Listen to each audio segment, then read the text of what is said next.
आप कहते हैं हम दलित हैं, हम कहते हैं आप हिंदू हैं। आप कहते हैं हम ओबीसी से हैं, हम कहते हैं आप हिंदू हैं। मैं आरडी भारती और आप देख रहे हैं बिहारी सुल्तान। बीएमसी चुनाव का रिजल्ट महाराष्ट्र का ये साफ कहता है कि आप दलित ओबीसी नहीं हैं, आप एससी एसटी नहीं हैं, आप हिंदू हैं। क्योंकि एआईएमआईएम को 125 सीट मिलता है बीएमसी के चुनाव में 29 नगर पालिका में। अब बाकी जितने भी सीट हैं उस पर भाजपा कब्जा कर लेती है। तो ये एससी एसटी ओबीसी जो है ये सब कहाँ से आ गया? ये 15 और 85 का आपका फॉर्मूला बिल्कुल गलत है, मनगढ़ंत है, इसमें कोई दम नहीं है। और उनका 80 और 20 का फॉर्मूला बिल्कुल सटीक है। कहाँ गए प्रकाश अंबेडकर? कांग्रेस पार्टी ने गठबंधन किया, बाकी भी जितने भी दल हैं सब कहाँ चले गए? जो शिवसेना उद्धव ठाकरे का ग्रुप कहाँ चला गया? एक छत्र राज हुआ करता था शिवसेना का, सब के सब कहाँ चला गया? ये मैं नहीं कह रहा हूं, ये चुनाव का रिजल्ट कह रहा है। रही बात ये कि भाजपा ब्रिटिश हुकूमत की तरह, जिस तरह से ब्रिटिश हुकूमत लंदन से बैठकर पूरे भारत पर शासन करती थी, मैनेज करती थी, ठीक उसी तरह भाजपा दिल्ली से बैठकर पूरे देश पर शासन करती है। चाहे वो पंचायत चुनाव हो, नगर निकाय चुनाव हो, विधानसभा चुनाव हो अथवा लोकसभा चुनाव हो। मेरे दर्शक, मेरे समर्थक, फॉलोअर्स इस बात को बुरा ना माने, क्योंकि बीएमसी का चुनाव का जो रिजल्ट है वो काफी आंख खोलने वाली है। अगर आप हमारे चैनल पर नए हैं तो चैनल को सब्सक्राइब कर लीजिए, वीडियो अच्छा लगे तो इसे लाइक कर दीजिए, शेयर कर दीजिए। और इस चैनल को आर्थिक सहयोग की ज़रूरत है, आप ज़रूर सपोर्ट करें ताकि आपकी आवाज़ को हम बुलंद तरीके से प्रस्तुत कर सकें। मैं आपको बता दूं, जितने भी क्षेत्रीय पार्टियां हैं, चाहे बिहार का राजद हो, राष्ट्रीय जनता दल हो, अथवा उत्तर प्रदेश का समाजवादी पार्टी हो, बहुजन समाज पार्टी हो, जो भी क्षेत्रीय दल है, चाहे ओम प्रकाश राजभर है, संजय निषाद है, अनुप्रिया पटेल है, सब के सब या तो घुटनों में आ जाएं भाजपा के, जी हुजूरी करें, उनका समर्थन करें, अथवा अकेले बैठकर जो है नारेबाजी करते रहे। डॉक्टर अंबेडकर संविधान के निर्माता थे, नो डाउट, उनकी जो है सम्मान होना चाहिए, सभी करते हैं। बहुजन समाज के जितने भी नायक हुए, जिन्होंने समाज में काम किया, संघर्ष किया, समाज को जगाया, सबका सम्मान जरूरी है। लेकिन क्या किसी बहुजन नायक ने ये कहा कि आपस में बिखर जाओ, अलग अलग झंडा तान लो? आज मैं आपसे बता रहा हूं, समाजवादी पार्टी, बहुजन समाज पार्टी, कांग्रेस और जितने भी और भी दल हैं उत्तर प्रदेश में, सबके सब एकजुट होकर अगर चुनाव लड़े, क्या भाजपा चुनाव जीत पाएगी?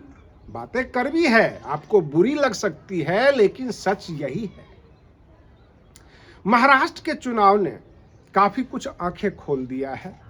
भाजपा हिंदुत्व का नारा देती है और एआईएमआईएम जिसको 125 सीट मिला, वो मुसलमानों को लेकर चल रहे हैं। बिल्कुल डिक्लेयर्ड आइडेंटिफाइड मुस्लिम की वो पार्टी है और उनको वोट मिलता है मुसलमानों का। सबसे बड़ी बात यह है कि यही हिंदुत्व के आकर्षण बस समाजवादी पार्टी के मुखिया अखिलेश यादव जी इटावा में केदारेश्वर मंदिर बनाने में लग गए। ये उनके मन की बात हो सकती है, उनके अंदर की प्लानिंग हो सकती है, लेकिन मेरा मानना ये है, मेरा कहना ये है कि अगर आप एससी एसटी ओबीसी विभिन्न जातियों के अगर आप नेता बनते हैं, सोचते हैं इन जातियों का नाम बताकर हम चुनाव जीत जाएंगे, तो अब इस भारत में ऐसा कभी नहीं होने वाला है। कई चुनाव ने अपनी ताकत दिखा दी है। जिन्हें आप ओबीसी कहते हैं, जिन्हें आप SC ST कहते हैं।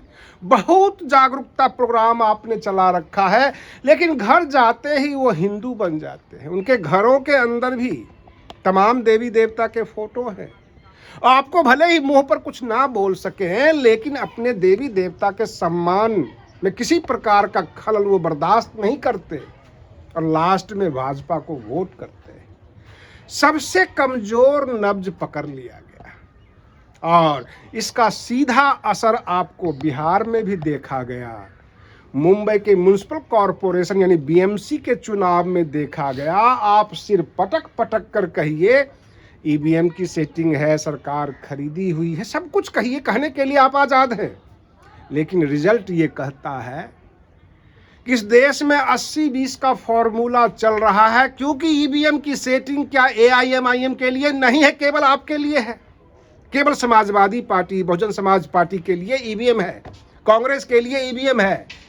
AIM-IM को 125 सीट मिला है, 29 नगर पालिका के अंदर 125 सीट मिला है, और वहीं मिला है जहां जहां मुस्लिम बाहुल्य क्षेत्र है।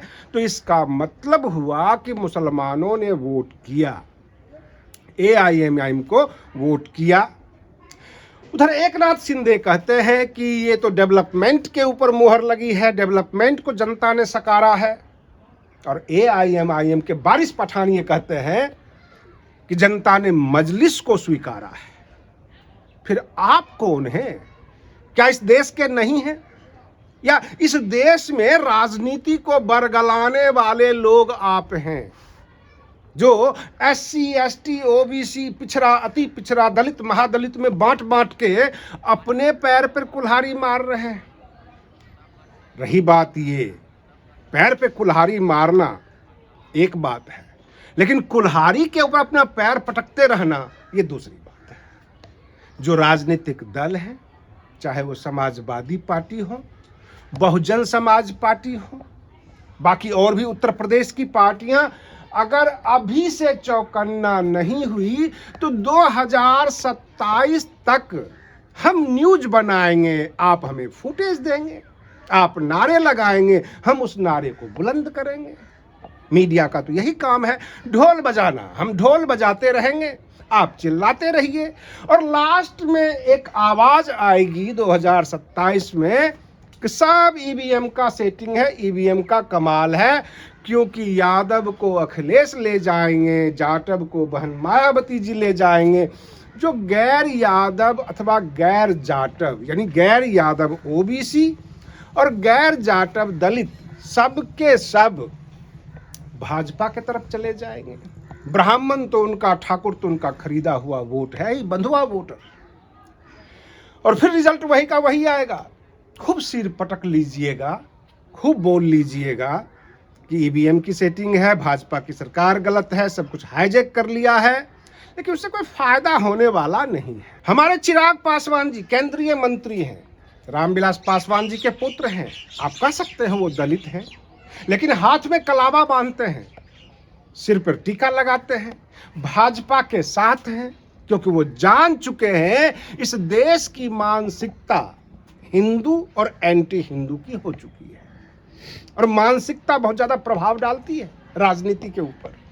सवाल ये उठता है, चाहे वो जीतन राम मांझी हो, चिराग पासवान हो, सबके सब अपना ईगो, अपना स्वाभिमान को बगल में रखकर भाजपा के साथ सटकर राजनीति कर रहे हैं।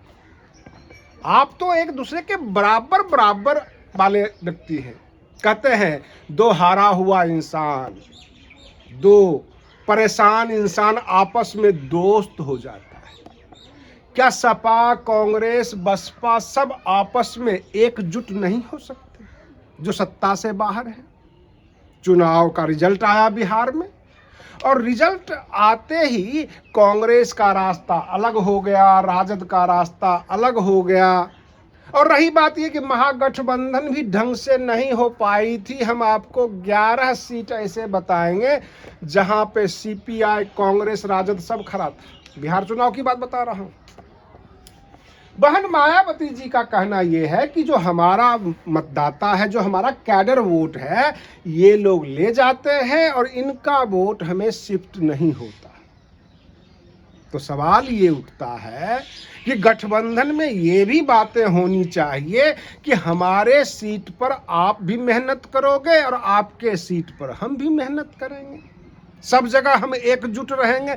ऐसा नहीं कि केवल सीट बांटने के लिए मीटिंग कर लिया, आपस में सीट का बंटवारा हो गया और अपने अपने सीट के लिए जद्दोजहद करना शुरू कर दिए। फिर तो बुरा हाल रहेगा, क्योंकि जिसकी संख्या भारी होगी उसकी हिस्सेदारी आएगी। सवाल ये उठता है कि सामने उत्तर प्रदेश का चुनाव है 2027 में, और बीएमसी चुनाव से कुछ सीख मिलेगी इन राजनीतिक दलों का या अथवा नहीं, ये कहना मुश्किल है। आज के लिए बस इतना ही। आप बने रहिए बिहारी सुल्तान चैनल पर। हम फिर मिलते हैं अगले वीडियो में। तब तक के लिए धन्यवाद।